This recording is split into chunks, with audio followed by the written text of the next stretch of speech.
दोस्तों, तो ये राजस्थान अध्ययन का हम लोग पार्ट 1 कर रहे थे। भाग 1 है जो बुक। तो इसमें थोड़ा सा रह गया था प्राचीन काल में। उसको देख लेते हैं कि और कौन कौन से सभ्यता के प्रमुख स्थान थे। हड़प्पा पाषाणकालीन सभ्यता के केंद्र बागौर से भारत में पशुपालन के प्राचीनतम साक्ष्य मिले हैं। देखिए, कालीबंगा और आहड़ कर चुके थे हम लोग।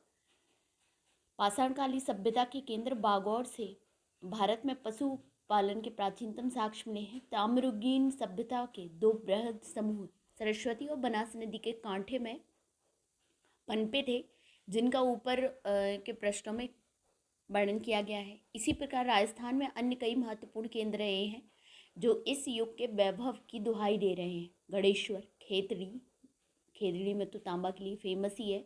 दरीवा, ओझियाना, कुराना आदि से प्राप्त ताम्र और ताम्र उपकरणों का उपयोग अधिकांश राजस्थान के अतिरिक्त हड़प्पा, मोहनजोदड़ो, रोपड़ आदि में भी होता था। सुनारी, ईसपाल, जोधपुरा, रेड़ इत्यादि स्थलों से लोहयुगीन सभ्यता के अवशेष मिले हैं। अतः सरस्वती, द्रजद्वती, बनास, बेड़च, आहड़, लूनी इत्यादि नदियों की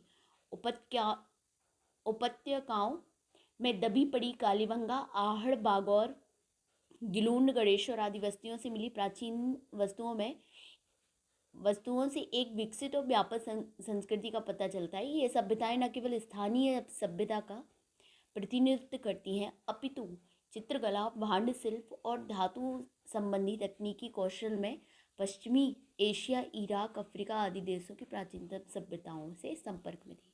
ठीक है, अब आ जाते हैं पूर्व मध्यकालीन राजस्थान में। इसमें क्या था? इस काल की सबसे महत्वपूर्ण घटना युद्ध प्रिय राजपूत जाति का उदय और राजस्थान में राजपूत राज्यों की स्थापना है।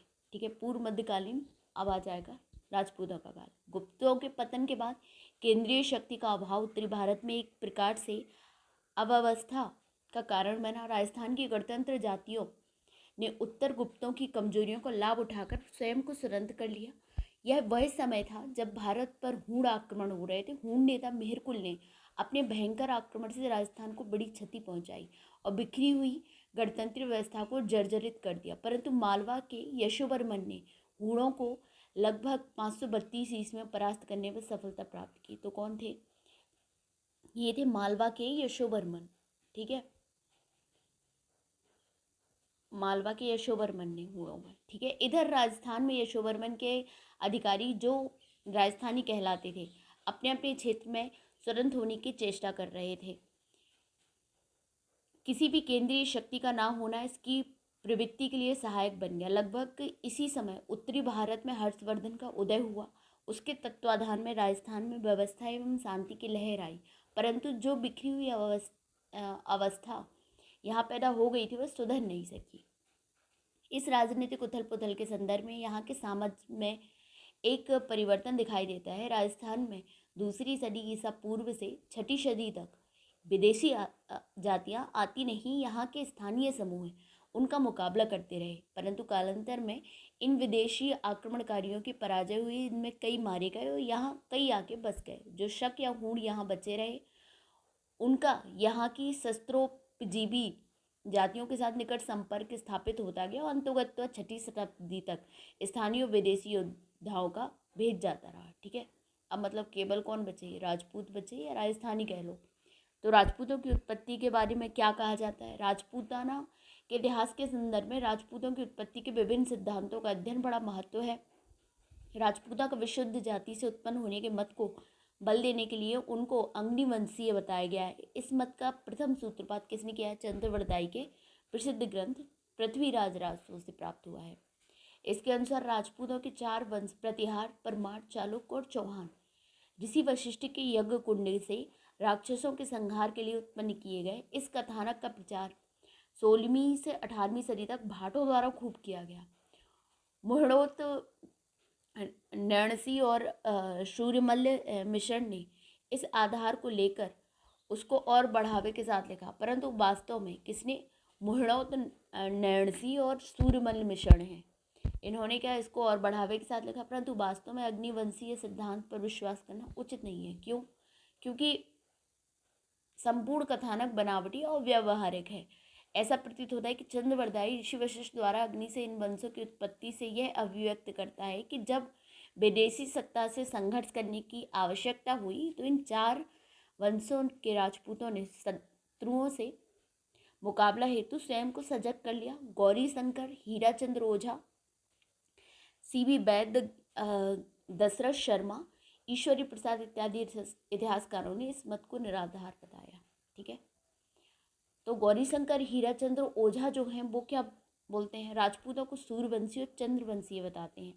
अपने मत की पुष्टि के लिए उन्होंने कई शिलालेखों और साहित्यिक ग्रंथों के प्रमाण दिए हैं, जिसके आधार पर उनकी मान्यता है कि राजपूत प्राचीन क्षत्रियों के वंशज हैं। राजपूतों की उत्पत्ति के संबंध में यही मत सर्वाधिक लोकप्रिय है। चंद्रवरदाई ने क्या माना, अग्नि कुल का, और गौरीशंकर हीराचंद्र ओझा ने क्या माना, सूर्यवंशी और चंद्रवंशी है। अब आ जाते हैं प्रसिद्ध इतिहासकार राजपूताना के कौन, कर्नल जेम्स टॉड। इन्होंने क्या बोला है, राजपूतों को शक और शिथियन बताया है। इसके प्रमाण में उनके बहुत से प्रचलित रीति रिवाजों का जो शक्र जाति के रिवाजों से समानता रखते थे उल्लेख किया है। ऐसे रिवाजों में सूर्य पूजा, सती प्रथा प्रचलन, अश्वमेघ यज्ञ, मद्यपान, शस्त्रों और घोड़ों की पूजा इत्यादि है। टॉड की पुस्तक के संपादक विलियम क्रुक ने इसी मत का समर्थन किया, परंतु इस विदेशी वंशीय मत का गौरीशंकर हीराचंद ओझा ने खंडन किया। ओझा का कहना है कि राजपूतों और विदेशियों के रस्म रिवाजों में जो समानता कर्नल टॉड ने बताई है वह समानता विदेशियों से राजपूतों ने प्राप्त नहीं की, वरन उनकी सत्ता वैदिक और पौराणिक समाज संस्कृति से की जा सकती है। अतएव उनका कहना है कि शक, कुषाण और हूणों के जिन जिन रस्मों रिवाजों और परंपराओं का उल्लेख समानता बताने के लिए जेम्स टॉड ने किया है वे भारतवर्ष में अतीत काल में से ही प्रचलित थी। इनका संबंध इन विदेशी जातियों से जोड़ना निराधार है। Doctor D.R. भंडारकर राजपूतों को गुर्जर मानकर उनका संबंध श्वेत हूणों के स्थापित करके विदेशी वंशीय उत्पत्ति को और बल देते हैं। उसकी पुष्टि में बताते हैं कि पुराणों में गुर्जर और हूणों का वर्णन विदेशियों के संदर्भ में मिलता है।